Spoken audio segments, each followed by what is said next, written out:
sis, bago po tayo magpapalita po may mananalangin na may gri. Maraming nasalangin kayo po nagpapasalamat sa oras na binigay ninyo. Muli na naman po kami na makakarinig at makakakain ng iyong mga banal na salita. Naway pagpalain po itong mga mapag-aaral po namin na ito makakatulong po sa paglago ng pananampalataya po ng bawat sa amin. Maraming salamat kayo mga pinupuri. Ito mga namin sa pangalan ng Jesus. Amen. So, sa pang-bawat isa, kayo na nasa mabuti po tayong kalalayan lahat. Ang ibabahagi ko po sa umagang ito ay ang pamagat ng ibabahagi ko po ay what you could expect of us. Ano po ba ang inaasahan ng Panginoon sa atin? So, sa ating pananampalataya, sa ating pagsisisi po sa ating Panginoon, meron po inaasahan ng Panginoon na ang bawat isa sa atin ay dapat ay nagagawa po natin. Amen? So, bago po tayo magpatuloy, buksan po muna natin ang ating mga Biblia. Basahin natin sa salita ng Panginoon. 2 Timothy chapter 3, verse 1 to 9. Sabi po dun sa 2 Timothy chapter 3, verse 1 to 9. But mark this, there will be terrible times in the last days. Amen? So, sabi po dyan na there will be terrible times in the last days. So, sa panahon po natin, masasabi po na nakikita natin na nagpapatotoo ang salita ng Panginoon dahil sa mga na-experience po natin dito sa mundo. So, hindi lang po sa panahon natin dahil nagkakaroon ng mga crisis sa economy, iban pa ng unang mga panahon. Mula ng World War II, yan po yung sinabi ng Panginoon, there will be terrible times in the last days. So, marami pong mangyayari sa mundo. At sabi niya po sa verse 2, tuloy po natin, people will be lovers of themselves. So, ito po yung mga nangyayari ngayon sa mundo. Hindi lang po sa estado, hindi lang po sa economy ng bansa, but pati na rin sa mga tao. Sabi niya dyan, people will be lovers of themselves. Ano po yun? Mas minamahal nila ngayon yung mga sarili nila. Bakit? Kasi hindi na sila nakukontento kung ano po yung binibigay ng Panginoon sa kanila. So, kaya yan, nauso po yung mga retoke, yung mga plastic surgeries. So, yan, lovers of themselves. Ano pa? Pangalawa, lovers of money. Mas nagiging priority na yung pera. Galing na sila sa pera. Boastful, mayabang, proud, mataas, abusive, disobedient, hindi na sumusunod sa mga utos ng kanilang mga magulang, ungrateful, unholy, hindi na po sila papanal sa mata ng Panginoon. Sabi po sa next, sa verse 3, without love, unforgiving, slanderous, without self-control, brutal, not lovers of the good. So without love, unforgiving, hindi na po, nawala na po yung pagmamahal sa puso nila. Hindi na po sila nagpapatawad sa nakakagawa ng kasalanan, slanderous, self-control, wala na pong control sa sarili. Kaya yan, nagiging mainitin yung ulo nila palagi, brutal, sakitin. Yung lovers of the good, hindi na po nila pinapahalagahan or minamahal ng kabutihan. Verse 4, sabi ni po doon, treacherous, rash, conceited, lovers of pleasure rather than lovers of money. So, mas sa panahon ngayon, mas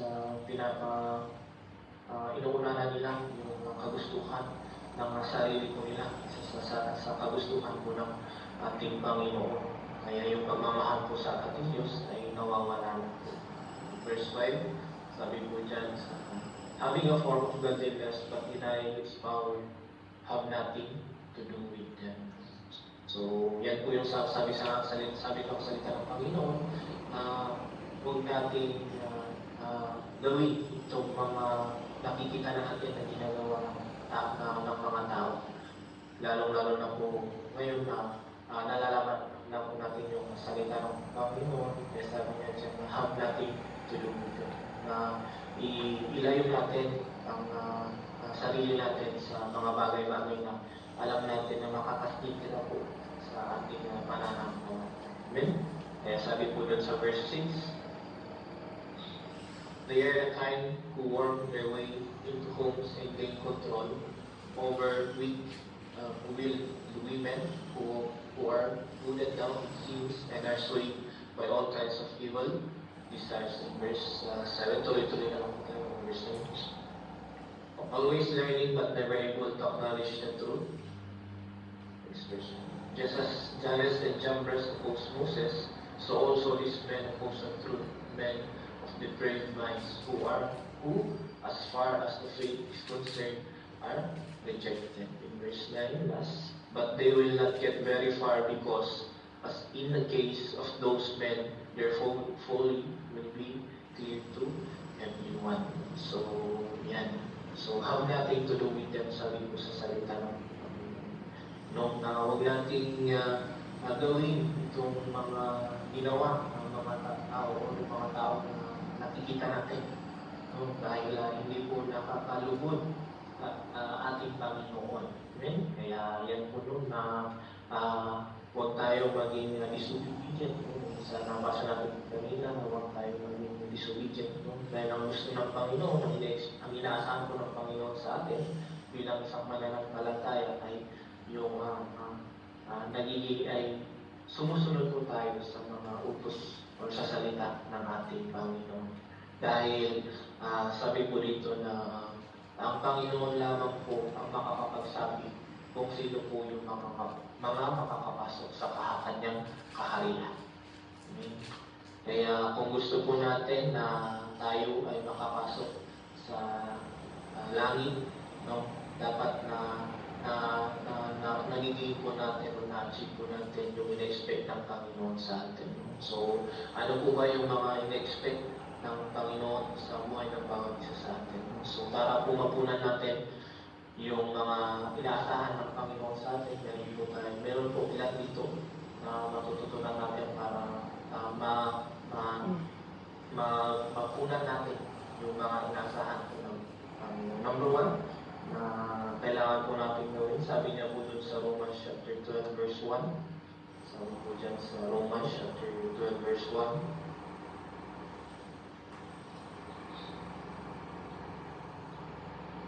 Romans chapter 12 verse 1. Sabi po dyan, sign natin. Sabi niya dito, therefore, I urge you brothers, in view of God's mercy, to offer your bodies as a living sacrifice, holy and pleasing to God. This is your spiritual act of worship. So, Paul is urging us, no? Sabi po sa salita ng Panginoon na i-encourage po ang bawat isa sa atin na i-offer ang ating sarili as a living sacrifice, sabi niya dyan, no? So, naway sa panahon ngayon ay ang inaasahan po ng Panginoon ay nabubuhay po sana tayo, nabubuhay tayo sa salita ng Panginoon. Okay? Na living sacrifice means ay binibigay po natin yung nagsasakripisyo po tayo para magawa kung ano man po yung mga kalooban ng Panginoon sa atin. No? So sabi niya doon na holy and pleasing, para maging banal po tayo at kalugod-lugod po tayo sa paningin ng ating Panginoon, ay kailangan po natin matutunan na magsakripisyo. Amen? So, sa pagsasakripisyo po natin, mga kapatid, marami po tayong kailangan bitawan. No? Kasi ganyan talaga po tayo nagsisigi sa Panginoon. Amen? Kailangan na bitawan natin yung mga bagay-bagay na alam natin na makakahadlang sa pagsisilbi po natin sa ating Panginoon. So, sabi niya dyan na kailangan rin natin na baguhin yung ating mindset. No? Sabi niya dun sa verse 2, no? na renew your minds. No? So, kailangan rin natin na baguhin kung ano yung mga pag-iisip natin. Kung dati ay nakafocus po tayo sa mga material na bagay, sa makamundo. But ngayon, nalalaman na po natin itong salita ng Panginoon kailangan na magsakripisyo tayo. No?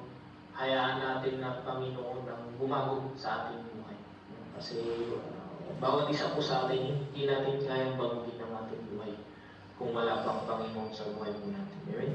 Kaya it takes sacrifice, mga kapatid. No? So let us renew our minds. No? Kailangan po natin na i-restart ulit. Kumbaga kung sa computer, kung nag-hang, kung tumigil, no? Kailangan po natin patayin, no? Para i-restart, para mag-reboot ulit. No? So ganun din po sa ating mindset. No? So kailangan natin na bumalik ulit sa umpisa, no? Para maging bago na naman po likha ang ating buhay. Kaya kung yung dating tayo ay nawala na, so panibagong buhay na naman po ang ating hinaharap. So yan. So how do we renew our minds? Sabi niya dyan, by giving up everything to God. Ibigay po natin, isurrender po natin sa Panginoon lahat-lahat. Lahat-lahat po ng mga dinadalangin natin, buhay natin, lahat po ng mga pinapanalangin natin sa Panginoon, ibigay natin sa Panginoon. Dahil siya lamang po ang makakapag-lutas lahat ng mga ninanais po natin or makakasolve lahat po ng mga problema natin. Hindi po tao, hindi po tayo, kundi ang Panginoon. Amen? So, kailangan po natin na matutunan na isuko ang ating sarili, ang ating buhay sa Panginoon at ibigay na magtiwala po tayo sa ating Panginoon. Amen? So, sabi niya dyan na dahil hindi po tayo nabubuhay para po papurihan ng mga tao. Nabubuhay po tayo para purihin ang ating Diyos na buhay. Amen? So, hindi po tayo sa tao nagsisilbi, kundi sa ating Panginoon. Amen? Kaya sabi ko po kanina na ibigay natin lahat sa Panginoon. Dahil lang ang Panginoon, siya lamang po yung bigay ng kasagutan sa lahat po ng mga panalangin natin. At ang Panginoon rin po ang makakapagbago ng buhay ng bawat isa sa atin. Kaya yan po yung number 1, no, na living sacrifice. Magsakripisyo po tayo. Okay? So, number 2, na inatahan ng Panginoon sa atin is God expects us to have the love of God in our hearts. God expects us to have the love of God in our hearts. So, ano po yung pangalawang inaasahan ng Panginoon? Yung pagmamahal ng Diyos sa ating puso. Yan po yung pangalawa na inaasahan ng Panginoon. No? Na kailangan na matutunan natin na maging mapagmahal.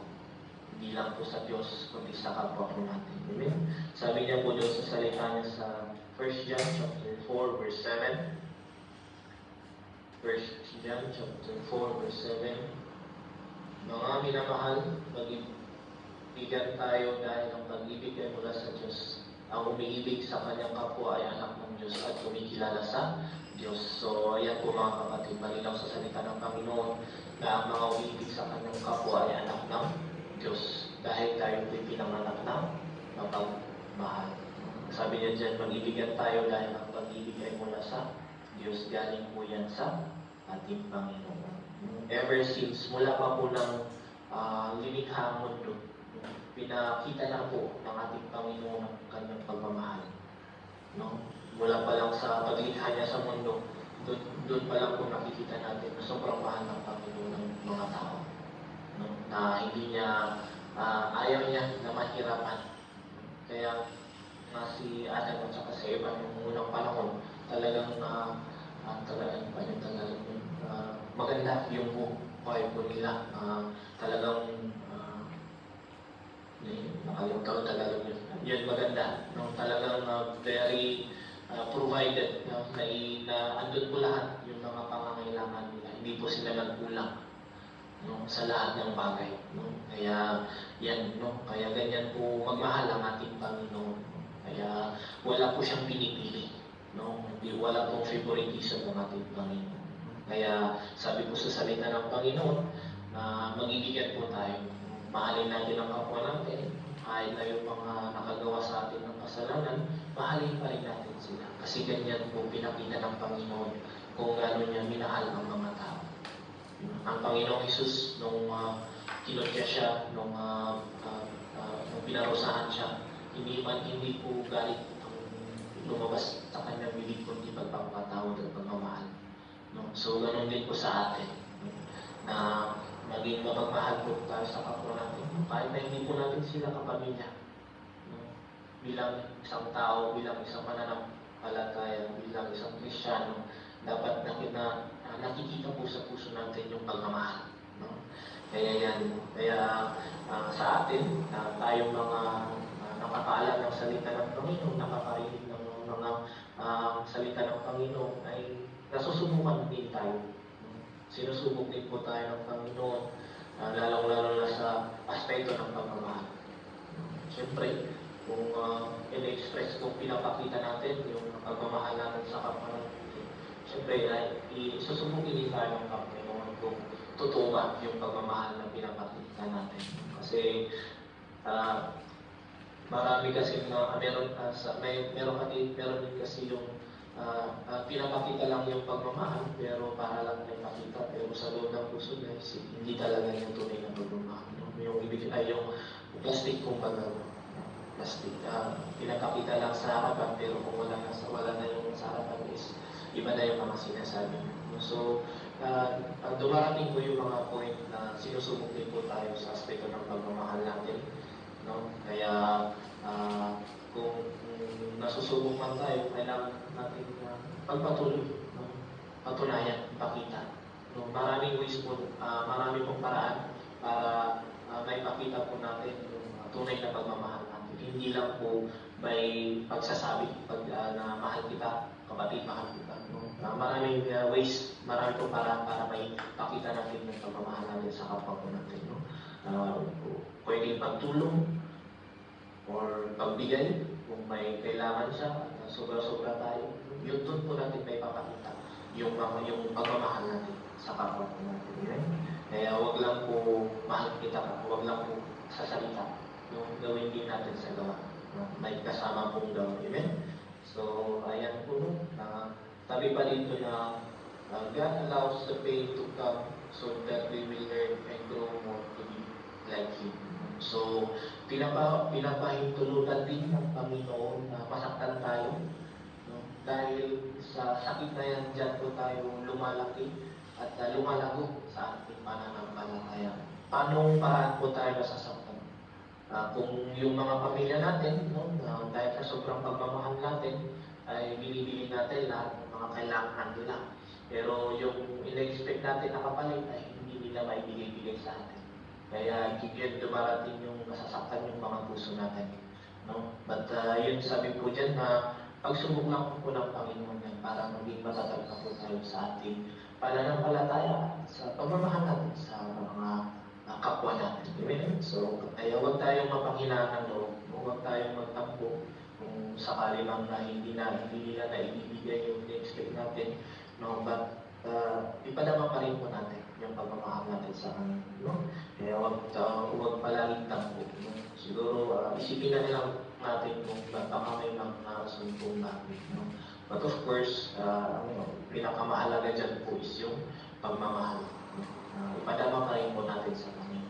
No? Na iparamdam natin na nandito lang tayo, no? Sa tuwing nangangailangan sila. Amen? Kaya yan po. So yun po yung pangalawa. Ano po yung pangatlo na inaasahan ng Panginoon sa atin?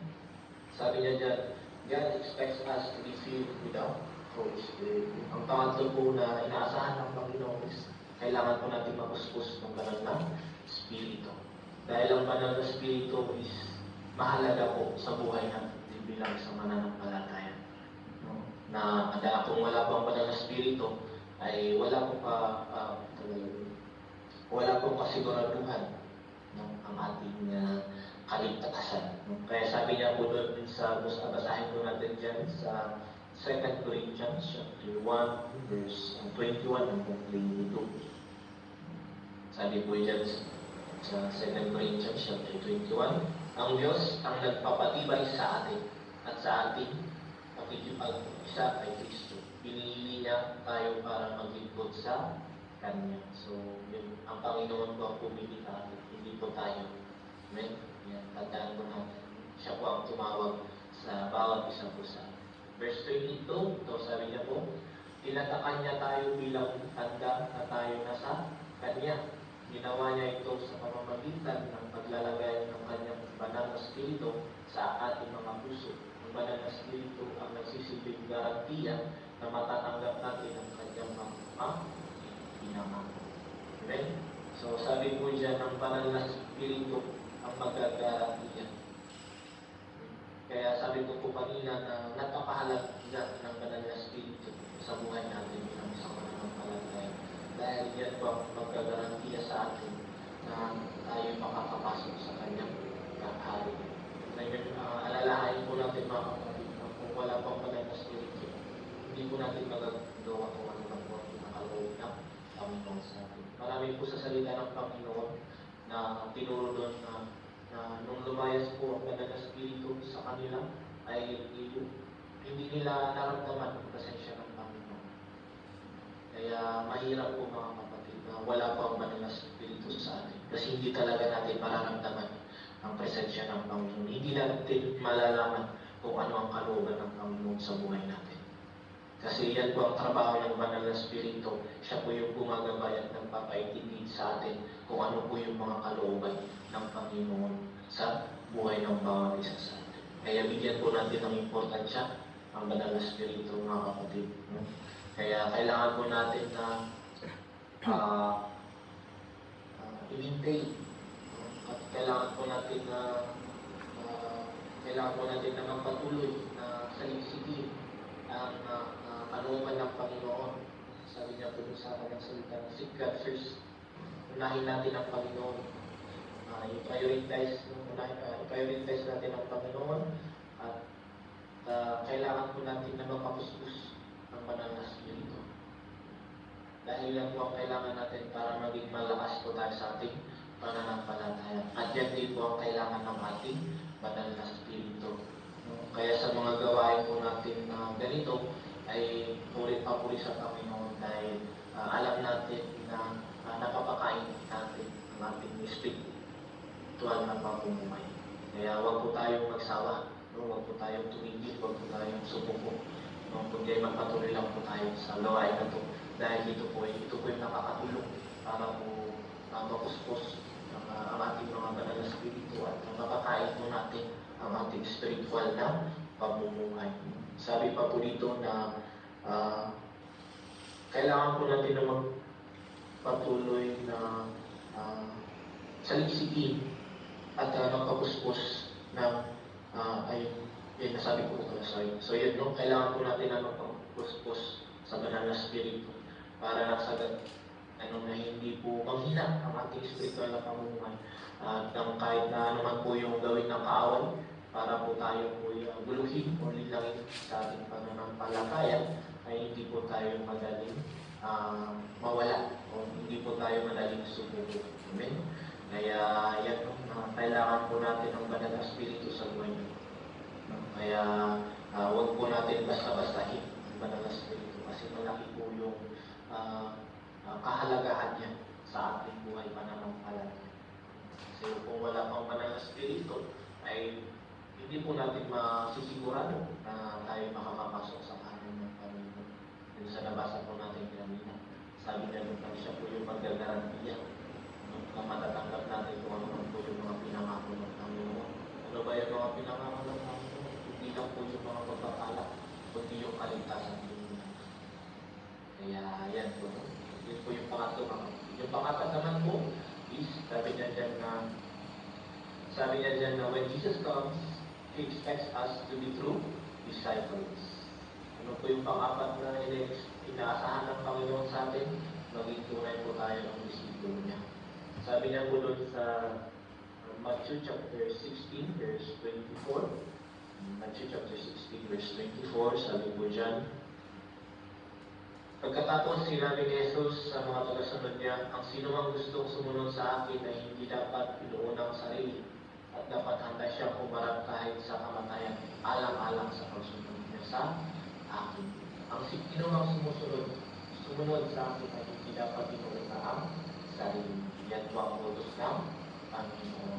Kaya yun, yung nabasa po natin yan, yung unang chapter sa 2 Timothy na nabasa natin, lovers of themselves. Kaya huwag natin unahin ang sarili po natin. Huwag natin palagi mo tayo masyadong mangamba kung ano yung kakainin natin, kung ano yung mga kailangan natin sa buhay natin. Kundi sabi ko sa salita ng Panginoon na unahin natin ang Panginoon sa buhay natin. Dahil dyan po na natin may papakita ang tunay na pagiging dyan natin may papakita ang tunay na pagiging isang siguro ng Panginoon. So, makikita rin po natin dyan yung sukatan ng Panginoon bilang isang tunay na mananampalataya ay yung kamatayan. So, kamatayan hindi po yung physical lang, hindi po yung katawan natin ang mamamatay, hindi yung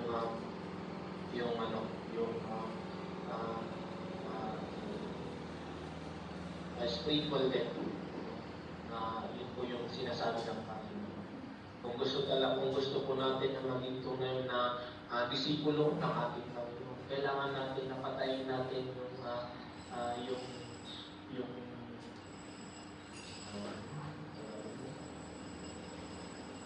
yung dating tayo, yung buhay natin, hindi pa tayo nananampalataya. Yun po yung sinasabi ng Panginoon na kailangan natin patayin.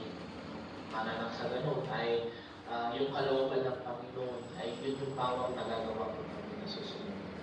Kasi kung hindi po natin tinatanggal o pinapatay yung dating tayo, hindi po natin magagawa masunod kung ano na po yung mga kalooban ng Panginoon, 100%.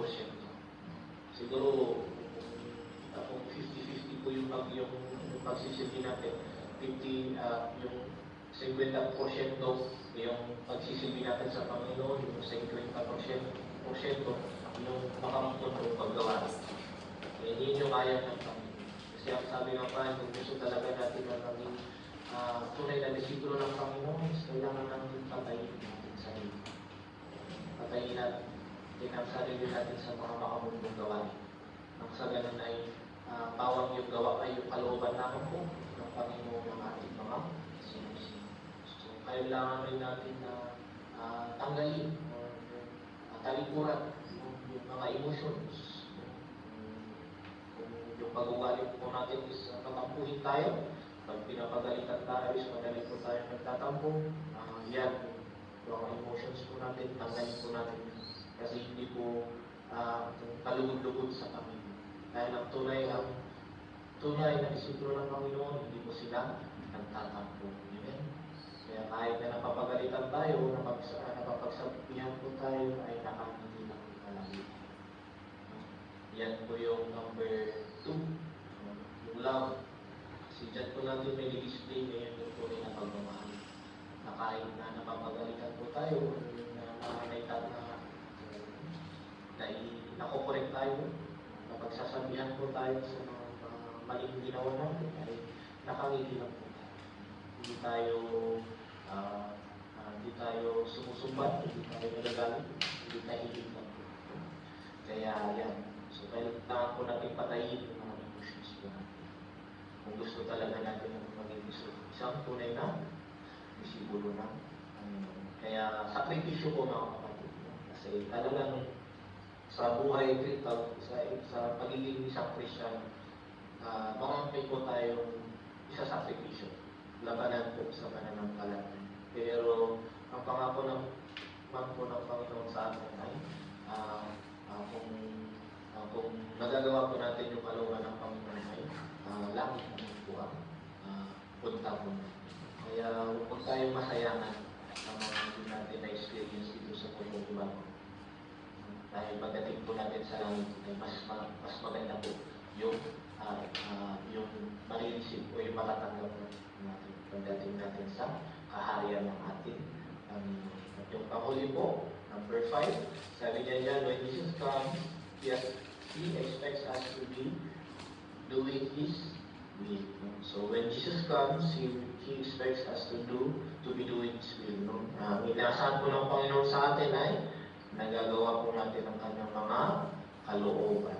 Sa Matthew chapter 7 verse 21, sabi niya dun na sabi po dyan sa verse 7, Matthew 7 verse 21. Sahin natin.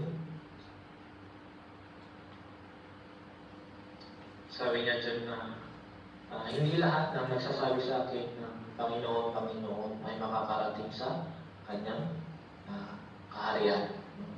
Not everyone who says to me, Lord, Lord, will enter the kingdom of heaven. Yan. Sabi niya dyan, marami ang tumatawag sa akin ng Panginoon, pero hindi ito nangangahulugan na makakapasok sila sa kaharian ng langit. Ang mga tao lang na sumusunod sa kalooban ng aking amang nasa langit ang mapapabilang sa kanyang kaharian.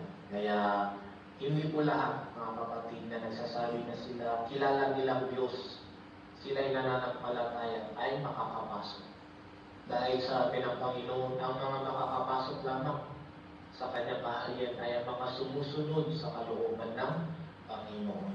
Kaya yan po yung panglima na inaasahan ng Panginoon sa atin, na sumunod po tayo sa lahat ng kalooban ng Panginoon kung gusto natin na tayo mapabilang sa mga makakapasok sa kanyang kaharian. So, paano po natin malalaman yung kalooban ng Panginoon? Sabi niya po doon sa John chapter 4 verse 34. Sa John chapter 4 verse 34, sinabi ni Jesus sa kanila, ang pagkain ko ay ang pagsunod sa kalooban ng nagsugo sa akin at ang pagtupad sa kanyang ipinagpagawa. No? Ang pagkain ko ay ang pagsunod sa kalooban ng Panginoon. So, yan po mga kapatid. No? Paano po natin malalaman yung kalooban ng Panginoon? Palagi po tayo magbasa ng ating mga Biblia. Palagi po tayo makinig sa mga katuruan ng Panginoon. Dahil sa pagbabasa at pakikinig po natin, ay pinapakain po natin ang ating spiritual na pamumuhay at nalalaman din po natin ang kalooban ng Panginoon sa buhay ng bawat isa sa atin. Amen? So, yan. Huwag po natin pagsawaan basahin ang salita ng Panginoon. Dahil ang salita po ng Panginoon, yan po yung manual, yan po yung nabi, yan po yung GPS ng ating buhay Kristiyano. Kung wala po ang Biblia, siguro wala pong magagay sa atin, wala po tayo magiging gabay. Kaya ganyan po kahalaga ang salita ng Panginoon. Kaya pakainin po natin ang ating salita, ang ating spiritual na pamuhay, nang sa ganun ay malaman po natin ang kalooban ng Panginoon. At ang panghuli, ang conclusion po natin, ang pangwakas, sabi po sa James chapter 1 verse 22 to 25. Sabi niya dyan sa verse 22, huwag lang kayong maging tagapakinig ng salita ng Diyos, kundi sundin ninyo ang sinasabi nito. Dahil kung hindi, dinadaya niyo lang ang sarili ninyo. In verse 23, dahil kung nakikinig lang ang isang tao sa salita ng Diyos pero hindi naman niya tinutupad ang sinasabi nito, katulad siya ng isang taong tumingin sa salamin. Next verse. Na pagkatapos makita ang sarili niya ay umalis at agad kinalimutan ang ayos niya. Last verse. Ngunit ang taong nagsasaliksik at tumutupad sa kautusan ganap na nagpapalaya at hindi tagapakinig lang na nakakalimot agad ay ang taong pagpapalain ng Diyos sa mga ginagawa niya. Amen? So, yan. So, sabi niya dyan na wag lang po tayo mga tagapakinig, kundi sa buhay po natin ang salita ng Panginoon. Yung nabasa po natin kanina na naging example po nila is yung salamin.